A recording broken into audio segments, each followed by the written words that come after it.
మీరు కనుక మన ఛానల్ని సబ్స్క్రైబ్ చేసుకోకపోతే వెంటనే సబ్స్క్రైబ్ చేసుకోండి. అలాగే పక్కనే ఉన్నటువంటి గంట సింబల్ని కూడా యాక్టివేట్ చేసుకోండి. మా నోటిఫికేషన్స్ మీకు వెంటనే వస్తాయి.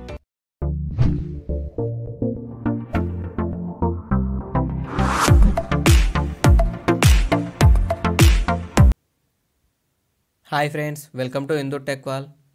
సో ఫ్రెండ్స్, రైల్వే ప్రయాణికులకు దక్షిణ మధ్య రైల్వే శుభవార్త చెప్పింది. తెలంగాణలోని 15 ముఖ్య రైల్వే స్టేషన్లను అమృత్ భారత్ స్టేషన్ స్కీమ్లో భాగంగా అభివృద్ధి చేయనున్నట్లు ప్రకటించింది. అసలు ఈ అమృత్ భారత్ స్టేషన్ స్కీమ్ ఏంటో ఒకసారి చూద్దాం. దేశంలోని రైల్వే స్టేషన్లను కూడా ఎయిర్పోర్ట్స్ తరహాలో అంతర్జాతీయ ప్రమాణాలతో అభివృద్ధి చేసి ఎయిర్పోర్ట్స్లో ప్రయాణికులకు కల్పిస్తున్నటువంటి అధునాతన సౌకర్యాలను రైల్వే స్టేషన్లలో కూడా కల్పించాలి అనే ముఖ్య ఉద్దేశంతో కేంద్ర ప్రభుత్వం తీసుకొచ్చిన స్కీమే ఈ Amrit Bharat railway station scheme. ఈ స్కీమ్లో భాగంగా దేశంలోని 500 ముఖ్య రైల్వే స్టేషన్లు ఎంపిక చేసి ఎయిర్పోర్ట్స్ తరహాలో అభివృద్ధి చేయనున్నారు. ఈపాటికే సికింద్రాబాద్, నిజామాబాద్, కాజీపేట్, కరీంనగర్, ఖమ్మం లాంటి ముఖ్య రైల్వే స్టేషన్లను తెలంగాణలో ఎంపిక చేసి నిధులు కేటాయించడం జరిగింది. వీటికి సంబంధించినటువంటి నిర్మాణ పనులు కూడా వేగంగా జరుగుతున్నాయి.